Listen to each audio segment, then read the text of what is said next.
chances. So I'm not going to put him past him. Right. Yeah. Speaking about someone who appeases to the masses and everyone likes, let's bring in our first guest here tonight, Dave. Oh, yeah. Covers the Bills for @Bills Updates and New York Upstate. You can find his stuff there. He's a part of the NY Up, which is, of course, nyupstate.com.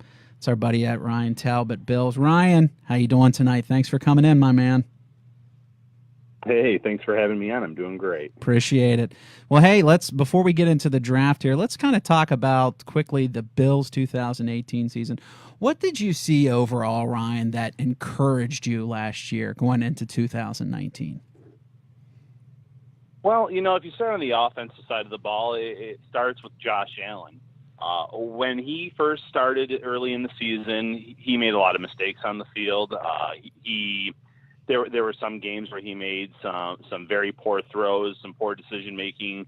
Well, you could see that firsthand. But then he went down with the elbow injury, and he was out for a few games. And that's when the Bills brought in Derek Anderson, and then eventually Matt Barkley.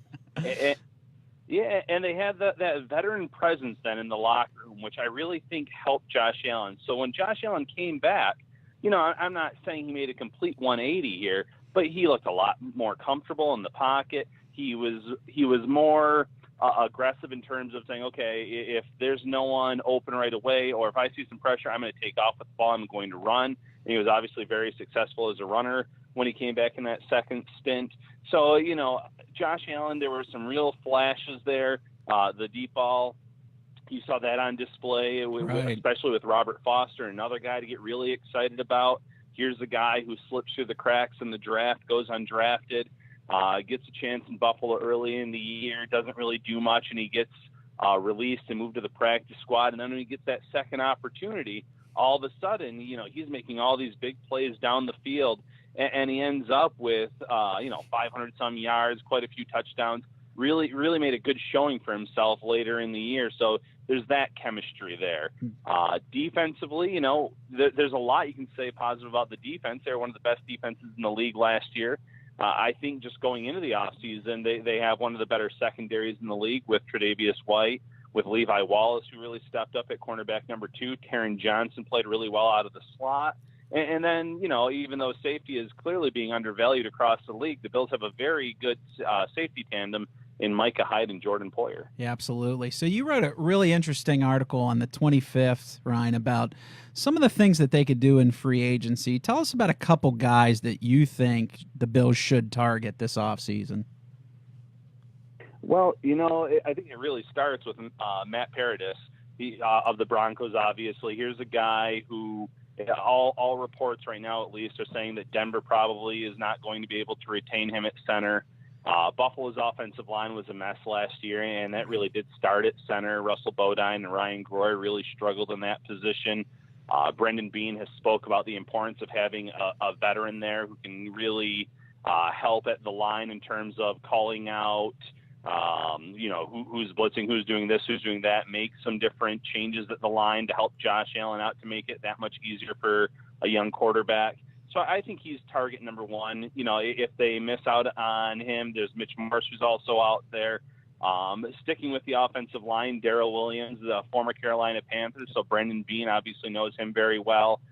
Sean McDermott's obviously familiar with him as well. At right tackle, Jordan Mills is a free agent, and maybe he's a backup plan if they lose out on Darrell Williams and a few other targets. Wide receiver, I can see the Bills being active in that market. There's Tyrell Williams, who I think is going to get a lot of money here in free agency. I think there's going to be a lot of suitors for him. He might go to the highest bidder. He might go to a team where he can compete for a ring right away. Maybe the Bills finally learn after watching, the Patriots year after year really hurt the Bills and every other team out of the slot. Maybe they go after an Adam Humphries and they get aggressive and get a guy that can hurt other teams out of the slot. And then right now the team only has one tight end on their roster in Jason Kroom, who's shown some potential. I think the team would feel comfortable if he was tight end number 2 this year. But maybe they bring in another veteran like Jesse James, a player they've been linked to already as having interest. They've already had a tight end in today. Tyler Eifert's another option out there if they want to be creative and maybe an incentive-laden contract there. And obviously, if we turn our attention to the draft, I think they're going to go after a tight end in the draft pretty early as well, maybe the first anywhere from round 1 to round 3. Right. So they got 10 picks in 7 rounds, Ryan, which is a litany of picks.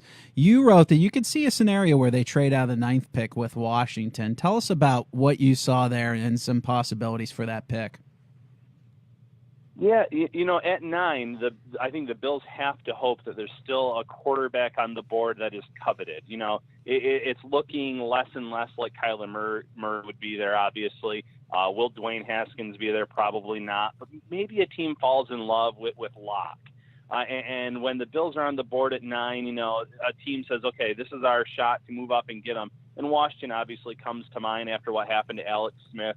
And maybe they say, okay, we'll give you our 1, our 2, and our 3, which maybe isn't as much as Buffalo received or gave away last year, I should say, when they traded up to get Josh Allen. But that's still a nice little haul there. And then all of a sudden, you have 1, you have 2 2s, you have 2 3s, they have a few 5s, they have a few 6s, and they can really do some damage there and address a lot of needs. And that's the big thing. Brendan Beane has said all along, we'll add some pieces in free agency, but we want to build this team through the draft. Right, absolutely. So round 1, pick 9, if they don't trade out of that pick, ideally, who's the guy that the Bills pick here? I wish I could narrow it down to one. Last year it's so hard because you knew the Bills, you knew the Jets, you knew the Browns were all targeting a quarterback. It was just who was going to be available. The Bills just have so many needs. DK Metcalf is obviously a player that's getting a lot of love after he showed off, his speed at the combine. He has that size. He didn't necessarily do so well in the agility drills. Right. But he's a guy that they've been linked to, and maybe Brendan Beane, just like he sees with Josh Allen, he says, okay, here's a ball of clay that we can mold, that we can coach up, that we can teach. Because if we can teach him, some route running and this and that, he's going to be a hard guy to bring down with that size, with that speed. Yeah. Tight end, Noah Fant did himself a lot of favors at the combine. He might have even leapfrogged his teammate TJ Hawkinson. Both of those guys, I think, are options in round 1. Offensive tackle, especially if the Bills miss out on a guy like Darrell Williams in free agency. Juwan Taylor out of Florida might be there. Jonah Williams is an option, and he's a guy that can play tackle or guard. And then I heard you guys mentioning Andre Dillard. He's a guy that I think is going to fly up the draft board. I think he has everything that you look for in a franchise tackle in this league. I think that he could end up even being the first tackle off the board when all is said and done. Yeah. And then they lost Kyle Williams to retirement, and I keep seeing Ed Oliver sliding in these mock drafts. Is that crazy? And if Ed Oliver was on the board at number 9, how do you not raise exactly up with right that draft card? Oh no, absolutely. So Ryan, it's kind of the biggest topic of discussion, especially since it turns out he's not 5'9". Do you think Kyler Murray goes number 1 to the Arizona Cardinals? When there's smoke, there's fire, and it just seems to be the rumor. It just keeps picking up more and more steam. I really do think that he will go number 1. I think they're going to trade off Josh Rosen. I think Rosen might go for more than what some of these early reports are saying. I would agree with that. Some are saying, possibly like a 3rd-round pick. Well, listen, there's a lot of teams that are looking for a quarterback. I'm not necessarily saying they're going to get a number 1 back, but I think they could get a 2 at least out of this, which maybe doesn't make up for moving up to get him last year. But yeah, you saw Cliff Kingsbury say, obviously, when he was still at Texas Tech at that time, that if he had the number 1 pick, that would be the guy he would go and get. Yeah. If that's how he really feels, well, there's a guy that he feels is perfect for his offense. If you're a first-year head coach, you're going to plead to the GM, you're going to plead to the brass saying, listen, if we get this guy, we can compete sooner rather than later. Yeah. And, it doesn't look good for that franchise the way, like you guys were saying, they turned over their head coach after a year. They're walking away from a first-round quarterback after 1 year if they end up going after Murray. But at the end of the day, here's a guy that they feel, a head coach that they feel they can win with, and if he says this is a quarterback that we can compete with for the next 10 to 15 years, well, I think you have to go out and go get him. Yeah, absolutely. Hey, Ryan, we appreciate it. We didn't have much time with you tonight. We're definitely going to have you back on here when we talk in more detail about the AFC East. But, guys, check him out on Twitter at Ryan Talbot Bills. Check his stuff out at nyup.com. Ryan, thanks for coming in tonight. Appreciate it. Hey, thanks again, guys. All right, great stuff from our guy, Ryan Talbot.